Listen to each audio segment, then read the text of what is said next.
আমি নীলাচল। আমি এখন সারাহান ভীমা কালী মন্দিরে গতকাল দুপুরবেলা এসে পৌঁছেছিলাম। আজকে সকালবেলা আপনাদের এখানকার ছবিটা দেখাচ্ছি।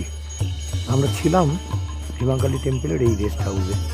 এই নিচে দুটো ঘর, উপরে তিনটে ঘর, আর এ পাশে থাকার জায়গা আছে।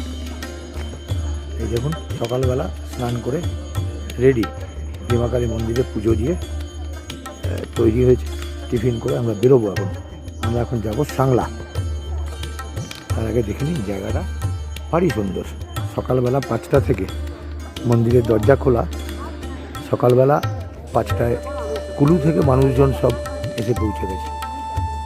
দেখুন চারপাশে পাহাড়, এই শিব মন্দির, এই হচ্ছে শিব মন্দির, এই হচ্ছে ওদের পুজো দেওয়ার জিনিসপত্র বিক্রি করে, মন্দিরের ভেতরেই পাবেন।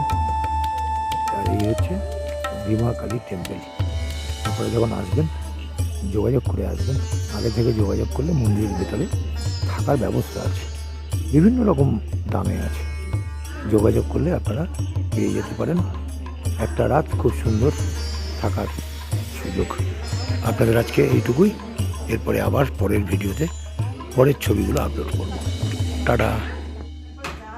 ভীমা কালী মন্দির সারাহানের অন্যতম সেরা ডেস্টিনেশন ভীমা কালী মন্দির।